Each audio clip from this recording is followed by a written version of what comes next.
सिर्फ supreme court ने नहीं किया, गवर्नमेंट ने भी उसको मंजूरी दे दी।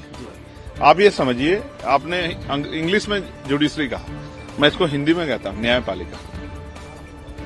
इस शब्द से ही ना विश्वास पैदा होता है, हिम्मत पैदा होती है कि अपराध करने वाला कितना ही ताकतवर क्यों ना हो, लेकिन वहां जो जज बैठे हैं वो जब न्याय की कलम उठाएंगे तो उस ताकतवर व्यक्ति को एहसास हो जाएगा कि देश में कानून व्यवस्था है, देश में न्यायपालिका, और इससे बड़े नहीं हो सकते आप। लेकिन जब न्यायपालिका पे सवाल खड़े हो जाए और उन जजों पे, ऑनरेबल जजों पे, जिन जजों के ऊपर न्याय की जिम्मेदारी है, उन पे सवाल खड़े हो जाएं और जांच भी पूरी ना हो, उससे पहले उसको जो एप्लीकेशन को परमिट कर देना, तो मैं समझता हूं वहां की बार काउंसिल ने भी इसका विरोध किया। हम लगातार सरकार से मांग उठाते रहे कि पश्चिम में, मेरठ में जो है हाईकोर्ट बेंच बननी चाहिए। तो जन भावनाओं का सम्मान न करके, जन भावनाओं के खिलाफ जाके जब सरकारें फैसले लेती हैं तो उसका नुकसान जो है अंतिम व्यक्ति को उठाना पड़ता है। सरकार को कोई फर्क नहीं पड़ेगा, लेकिन हाशिए पे जो लोग हैं, जो उस कोर्ट से उम्मीद करेंगे कि हमें न्याय मिले, उनके मन में सवाल पैदा होगा कि इन जज के जरिए शायद हमें न्याय न मिले। तो न्यायपालिका की स्वतंत्रता को कुचलने का काम जो है, जो इस बार किया गया, मैं इससे असहमत हूं और हम अपना विरोध दर्ज करते हैं। सर, इसके अलावा प्रधानमंत्री ने कहा कि जो ईडी है, जो देश से लूटा गया पैसा है, लोगों ने जो लूटा है वो वापस आ रहा है। हजारों करोड़ रुपए जो ईडी ने उनसे रिकवर करें और जिनसे लूटे गए थे उन्हें मिले हैं। और आपकी फॉरेन पॉलिसी के अंदर नेशन फर्स्ट, राष्ट्र प्रथम की भावना है। हमारी फॉरेन पॉलिसी की भी उन्होंने तारीफ की। देखिए, मैं इस बात से सहमत हूं कि राष्ट्र प्रथम होना चाहिए। शायद केंद्र सरकार की भावना ये नहीं है। वो उनके बड़े बड़े नेता कहते हैं कि हमारे लिए पार्टी प्रथम है। मेरे लिए राष्ट्र प्रथम है, क्योंकि मैं डॉक्टर बाबा साहब अम्बेडकर को मानता हूं। उन्होंने कहा था हम प्रथम और अंत्य भारतीय हैं, तो क्यों हम उनके विचारों पर चलने वाले। तो मैं इस बात से एग्री हूं कि नेशन फर्स्ट है, लेकिन क्या नेशन फर्स्ट सिर्फ जो है चंद पूंजीपतियों से हो जाएगा, या नेशन फर्स्ट जो है चंद जो है राजनीतिक लोग हैं उनसे हो जाएगा? आप जिन लोगों के ऊपर प्राइम मिनिस्टर ने आरोप लगाए कि इन पे 70,000 करोड़ घोटाला है, अगले दिन वो जो है आपके साथ आके सरकार में शामिल हो, उनसे पैसा कब वापस लाओगे प्रधानमंत्री जी? आपने तो काले धन की बात की थी। और कितने ऐसे लोग हैं विपक्ष के जिनको छोड़ के सत्ता पक्ष के ऐसे कितने लोग हैं जिनके ऊपर ईडी का छापा पड़ा हो और वो पैसे उनसे आए? या क्या सब अब विपक्षी पूरा भ्रष्टाचारी हो गया? मैं आपको स्पष्ट तौर पर कहना चाहता हूं, वो कौन सी स्कीम है जिसका आपने जिक्र किया कि वो जिनसे लूटे गए तो उनको लौटा दिया? ऐसी कौन सी स्कीम है?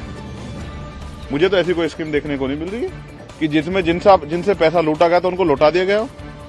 साइबर क्राइम के जरिए जितना पैसा लूटा जा रहा है, वो उस पर आज तक तरीका नहीं बन पा रहा है कि हम जिनका लूटा उनको पैसे दे दें। जैसे आपके बैंक से अगर चले गए 3-4 लाख रुपए, तो कोई गारंटी नहीं कि आपको पैसा वापस मिल जाएगा।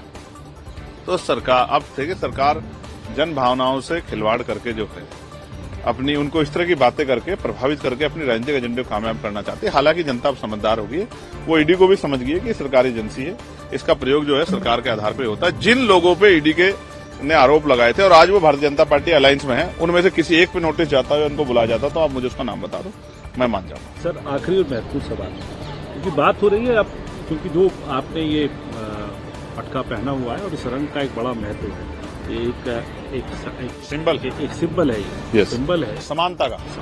उसी सिंबल को लेके मायावती जी भी चलती हैं और उसी के तौर पे जो उनके स्टेटमेंट्स आ रही हैं, उनको कैसे देखते हैं आपको? समाजवादी पार्टी को घेर रही है और उनके पूरे जो अब राजनीतिक सफर है उसको कैसे देखते हैं? जो आज मौजूदा राजनीतिक हालात है उत्तर प्रदेश के, देश के, उस स्थिति पे जो बात उन्होंने कही है उसको कैसे देखते हैं? देखिए, जिस रंग की बात आपने की, ब्लू,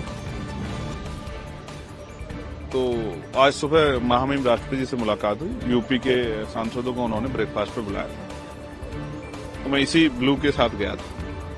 तो वहां कुछ लोगों ने बोला मैन इन ब्लू। मैं समानता का रंग है, जो हमारे आसमान का रंग है, जिसकी कोई सीमा नहीं, और ये बाबा साहब अम्बेडकर का भी रंग है। मैं मानता हूं कि बहन जी जो है हमारी नेताएं बड़ी हैं, लेकिन अभी बहुत सारे ऐसे काम हैं जो पूरे होने थे उस आंदोलन के जरिए। अब वो आंदोलन की हालात क्या है, ये किसी छिपा हुआ नहीं। मैं कहूंगा कि वह कमजोर है तो लगेगा कि मैं उनकी आलोचना कर रहा हूं, लेकिन सत्यता को, प्रत्यक्ष को प्रमाण की जरूरत नहीं होती। और सबके सामने किसी भी पार्टी का आकलन इसी आधार पर होगा कि भाई वो उनकी राजनीतिक शक्ति आज क्या है, उनके मेंबर्स कितने हैं हाउस में, पार्लियामेंट में, असेंबली में, इसी से वो होगी।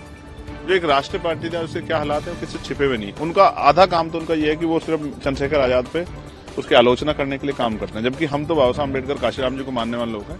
वो कहते हैं निंदक नीरे राखे, हम तो उनकी आलोचना का स्वागत करते हैं। हम उनकी आलोचना सीखते हैं। तो वो आज जहां पर हैं उनके लिए मैं इतना ही कहूंगा कि कुदरत उनको दीर्घायु करे, स्वस्थ रखे, और जो अधूरा काम रह गया है उसको भी हम लोग मिलकर पूरा करेंगे। आजाद समाज पार्टी भीमार भी उसके लिए काम कर रही है। चंद्रशेखर आजाद दिन रात उसके लिए लगे और मुझे उम्मीद है कि एक दिन वो कारवा मंजिल तक पहुंचेगा। आपके हिसाब से धार वहां कम हो गई है उनकी, जो धार होती, जो जिस वर्ग के लिए लड़ाई लड़ते थे काशी रानी ने और बाबा साहब ने जिनको सपना दिखाया, जिनके लिए आगे लड़ाई लड़ी, ये वो धार वहां कम हो चुके। तो क्या धार अब आप लोग यहाँ पे जो मजबूती से रखेंगे, और क्या लगता है वो भविष्य कैसे देखते हैं? नहीं, भविष्य देखिए स्पष्ट है। जो पुराने लोग हैं जो निराश होकर घर में बैठ गए थे, एक तो उनको हम लोगों ने काफी हद तक तैयार किया कि आप निराश ना हो, क्योंकि ये आंदोलन वैचारिक आंदोलन है।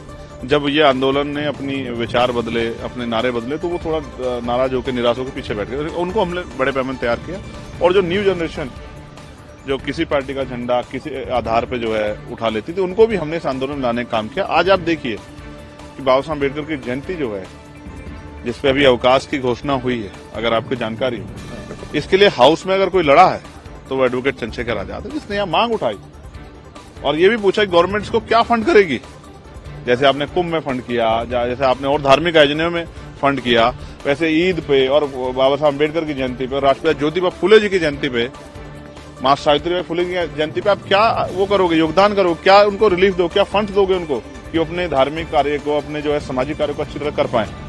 तो मैं फिर आपसे ये कहूंगा कि अभी बहुत सारी चीजें ऐसी हैं जहां इन वर्गों को आगे पहुंचना है, उनको अपने पैरों पे खड़ा होना है, इज्जत सम्मान की जिंदगी चाहिए और उनके लिए संघर्ष की जरूरत है। वो संघर्ष से बनेगा। पिछला भी जो कुछ बना वो संघर्ष से बना, किसी मुफ्त में नहीं दिया कुछ भी। आप बताओ, कोई एक ऐसी चीज बताओ पिछले वर्ग के लोग। चलिए आरक्षण पे बात करते हैं। जो मंडल कमीशन गिरा वो क्या मांगने से मिला? क्या उसके लिए संघर्ष हुआ, लाठियां खानी पड़ी, गोलियां चली। धन्यवाद दीजिए वीपी सिंह जी को और धन्यवाद दीजिए माननीय काशीराम साहब को। आज वो दोनों इस दुनिया में नहीं है, लेकिन उनके अथक प्रयासों से ही मंडल कमीशन जो है वो लागू हुआ, जिसमें से इतने डॉक्टर, इंजीनियर, IAS, IPS, वकील, जज इन वर्गों से बनने काम हुआ। मैं पूरे उस आंदोलन को आगे बढ़ाने में अपनी जो है संकल्प के साथ खड़ा हूं। प्रयास अब आपको लगने नहीं, वो हो नहीं रहे, वो तो जनता को लग रहा है। जनता की ये वो है। अगर जनता को ऐसा नहीं लगता तो फिर वही शक्ति होती जो पहले थी। और मैं फिर कहूंगा कि कुदरत उनको लंबी उम्र दे। अगर हमारे चैनल पर नए हैं तो चैनल को लाइक करें, वीडियो को शेयर करें और चैनल को सब्सक्राइब जरूर करें, ताकि हमारी वीडियो आप तक पहुंचे सबसे पहले और आप बने रहें जागरूक। शुक्रिया।